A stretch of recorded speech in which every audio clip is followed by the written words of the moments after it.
Troisième station, Jésus ressuscité se révèle dans la fraction du pain. Nous t'adorons, ô Christ, et nous te bénissons. Par ta résurrection, tu nous remplis d'espérance et de joie. Alléluia.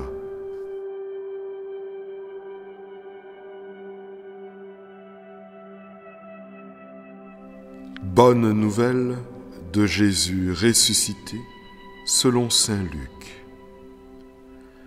Alors que Jésus avait prononcé la bénédiction et rompu le pain, les yeux des disciples à Emmaüs s'ouvrirent, et ils le reconnurent, mais il disparut à leur regard. Ils se dirent l'un à l'autre, « Notre cœur n'était-il pas brûlant en nous, tandis qu'il nous parlait sur la route et nous ouvrait les Écritures ?» À l'instant même, ils se levèrent et retournèrent à Jérusalem. Ils y trouvèrent réunis les 11 apôtres et leurs compagnons. Ils leur racontaient ce qui s'était passé sur la route et comment le Seigneur s'était fait reconnaître par eux à la fraction du pain.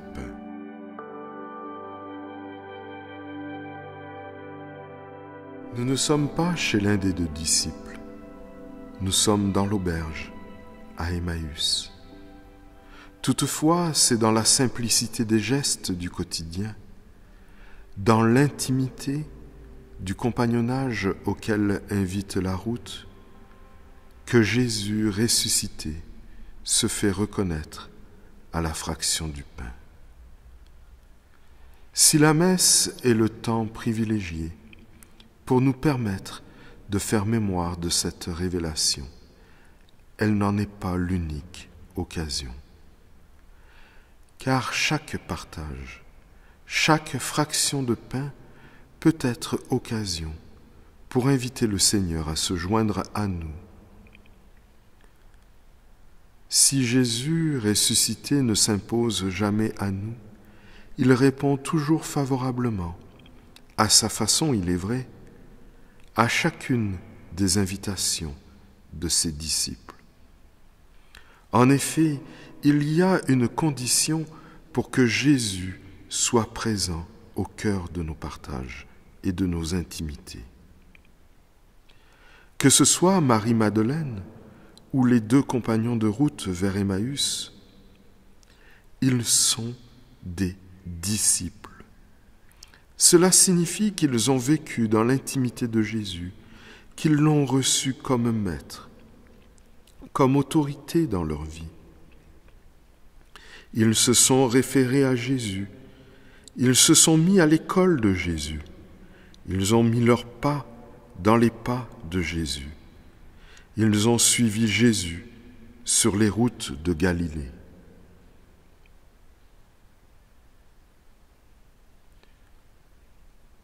Ici, pas de réussite, ni d'efficacité, seulement le désir et le courage d'essayer, de réessayer, jour après jour, de nous mettre à la suite de Jésus ressuscité. J'ai toujours envié Cléophas et l'autre disciple d'Emmaüs. J'aurais tant aimé vivre la rencontre qu'ils ont vécue avec le ressuscité. Mais qu'est-ce qui empêche que moi, je sois cet autre disciple?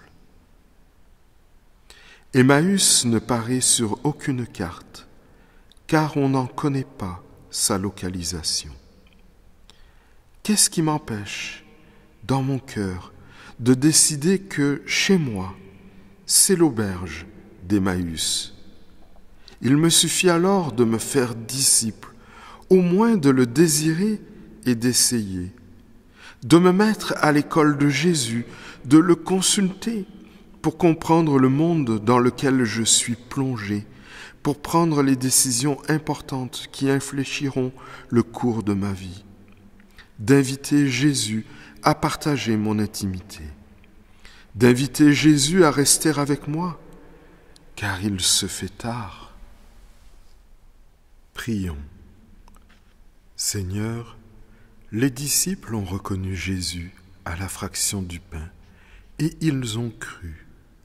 Accorde-nous de croire à sa présence dans l'Eucharistie, de l'accueillir par la communion, de partager avec lui nos joies et nos peines, quand il demeure en nous, puis de témoigner de cette rencontre qui rend nos cœurs tout brûlants. Aide-nous à reconnaître aussi sa présence en nos frères et sœurs et dans le pain de l'amitié, de la solidarité. Par Jésus, notre Seigneur ressuscité, assis à la droite du Père, avec le Saint-Esprit, pour les siècles des siècles. Amen. Gloire au Père, et au Fils, et au Saint-Esprit, ô Dieu qui est, qui était et qui vient, pour les siècles des siècles. Amen.